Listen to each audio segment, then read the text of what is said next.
Schizophrenia and other psychotic disorders are among the most misunderstood conditions in mental health. They are often portrayed inaccurately, oversimplified, or associated only with extreme behavior. In reality, these are complex neurobiological disorders that affect how a person perceives reality, processes information, and interprets experiences. Today, in Part 1, we'll begin with the foundations. What is psychosis? What is schizophrenia? And how these disorders are clinically defined. Psychosis is not a diagnosis by itself. It is a symptom cluster, a disruption in how the brain interprets reality.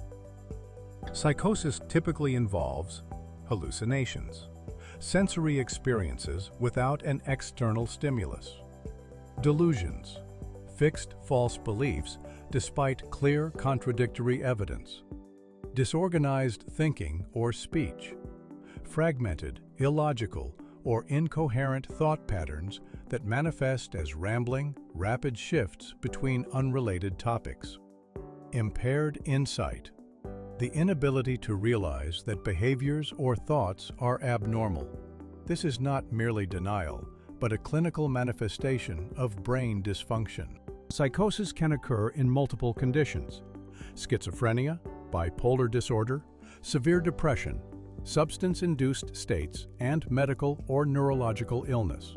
It reflects a breakdown in the brain's ability to accurately process internal and external stimuli. Schizophrenia is a chronic psychiatric disorder characterized by recurring episodes of psychosis and persistent changes in cognition, perception, and emotional regulation. It typically emerges in late adolescence or early adulthood, with men often exhibiting symptoms slightly earlier than women. Schizophrenia affects approximately 1% of the global population. It is not a split personality, a character flaw, or a result of poor parenting. It is a brain-based disorder involving structural, chemical, and connectivity differences in neural systems. Clinically, schizophrenia symptoms are divided into three primary categories: positive, negative, cognitive. These categories help clinicians understand the type of symptoms present and guide treatment planning. Each category affects functioning in different ways. Positive symptoms. The term positive does not mean good. It simply refers to symptoms that are added to a person's normal experience.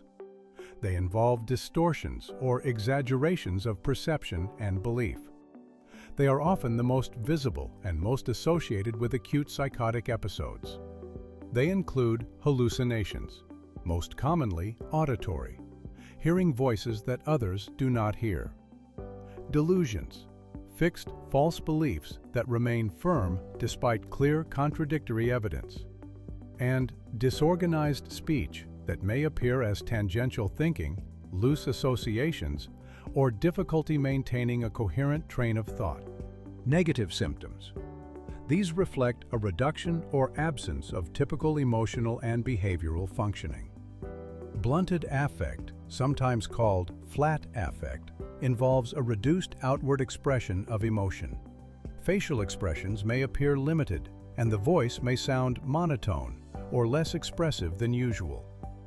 Avolition is a severe lack of motivation or initiative to pursue goal-directed activities. Anhedonia is the reduced ability to experience pleasure or interest in activities. Asociality is the lack of motivation for social interaction and a preference for being alone. And alogia, or poverty of speech, includes reduced, brief, or unspontaneous speech. This produces limited verbal output, long pauses, and vague, empty, or repetitive content. These behaviors do not reflect laziness or indifference. They reflect neurological changes affecting motivation and reward processing. Cognitive symptoms involve changes in how the brain processes information. These symptoms are often invisible, but are profoundly impactful. Working memory difficulty.